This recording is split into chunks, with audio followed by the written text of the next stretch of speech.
আসসালামু আলাইকুম রহমতুল্লাহি ওয়া বারাকাতুহু। এবার গ্রামে ঈদ করব, তাই ঈদের দিন আমরা ভোরেই রওনা দিলাম। আমরা একটি প্রাইভেট কার ভাড়া করি। আমাদের ড্রাইভার ভাই খুব সুন্দর ড্রাইভ করেছিল আলহামদুলিল্লাহ। আমরা 5:10 যাত্রা আরম্ভ করি। বাড়িতে ঈদ করার মজাই আলাদা। সকল আত্মীয় স্বজনদের সাথে মিলে একসাথে গ্রামে ঈদ করার মজা অনেক আলহামদুলিল্লাহ। রাস্তায় কোনো জ্যাম পাইনি, পুরো রাস্তাই ফাঁকা ছিল। ঈদের দিন কোনো জ্যামজট থাকে না, খুব আরামে যাওয়া যায়, কোনো সমস্যা হয় না। তবে এবার গ্রামে গিয়ে আমার মামাতো ভাইকে অনেক মিস করব, মুজাহিদকে। আসলে ও গ্রামে গেলে অনেক মজা হয়, আর ও খুব আনন্দ প্রকৃতির একটা মানুষ, আর ওর ঘোরা আর খাওয়া এই দুটো অনেক পছন্দ। মাওয়া হাইওয়ে এক্সপ্রেস হওয়ার কারণে আমাদের অনেক সুবিধা হয়েছে, খুব দ্রুতই আমরা পৌঁছাতে পারি। আমরা পদ্মা সেতুর টোল প্লাজায় চলে আসলাম আলহামদুলিল্লাহ। যতই গাড়ি সামনের দিকে এগোচ্ছে ততই আরও ভালো লাগতেছে, কারণ বাড়িতে পৌঁছাবো। গ্রামীণ প্রাকৃতিক সৌন্দর্য মন কেড়ে নিচ্ছে। আমরা এখন পদ্মা ব্রিজে উঠব। যখন ব্রিজ ছিল না তখন আমাদের লঞ্চে অথবা ফেরিতে অথবা স্টিমারে করে এই নদী পাড়ি দিতে হতো। তখন অনেক সময় লাগতো নদী পাড়ি দিতে। লঞ্চে মিনিমাম 1.5 ঘন্টারও বেশি লাগতো, ফেরিতে প্রায় 2 ঘন্টারও বেশি লেগে যেত। আর স্পিড বোটে গেলে হয়তো বা সেই ক্ষেত্রে 25 মিনিটের মতো লাগতো। আর এখন ব্রিজ হওয়ার কারণে মাত্র 6 থেকে 7 মিনিটের মধ্যেই পদ্মা সেতু পাড়ি দেওয়া যায়। যাক আলহামদুলিল্লাহ। আমরা ভাঙা টোল প্লাজায় চলে আসলাম।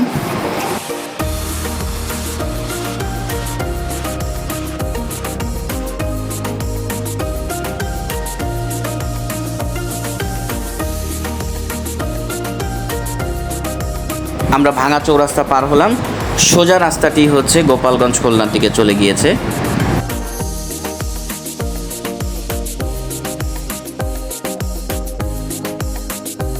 মনে ভীষণ আনন্দ লাগতেছে যে বাড়িতে গিয়ে কখন সেমাই খাবো।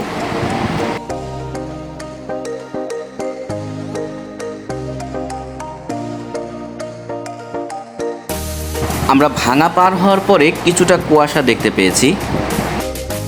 ভোরের অপরূপ সৌন্দর্য ও মিষ্টি বাতাস ও ভোরের স্নিগ্ধতা মন কেড়ে নিচ্ছে।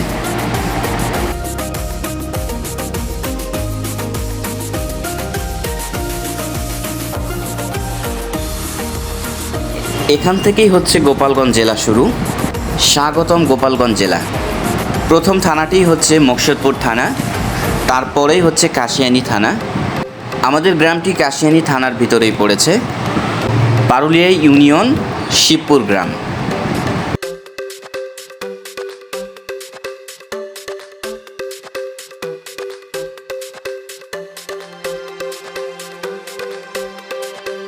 এটা হচ্ছে সাম্পান হাইওয়ে রেস্টুরেন্ট।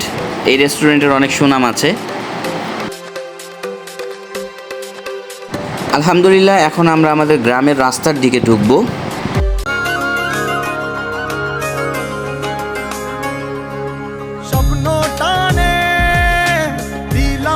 আমরা আমাদের গ্রামের খুবই নিকটবর্তী স্থানে চলে আসছি।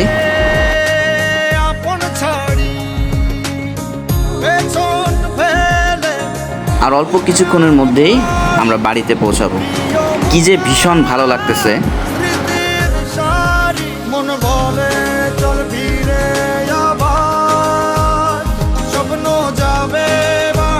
ফাইনালি আমরা চলে আসলাম আমাদের গন্তব্যস্থানে।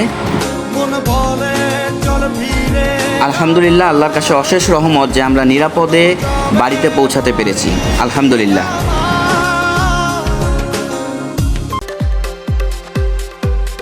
এটা হচ্ছে আমার মামার বাড়ি, অর্থাৎ মুজাহিদদের বাড়ি। আমার মামার বাড়ি ক্রস করেই হচ্ছে আমাদের বাড়ি। আমরা ফাইনালি আমাদের বাড়িতে চলে আসলাম আলহামদুলিল্লাহ। এটাই হচ্ছে আমাদের বাড়ি। অনেক ভালো লাগতেছে আলহামদুলিল্লাহ। আল্লাহ হাফেজ।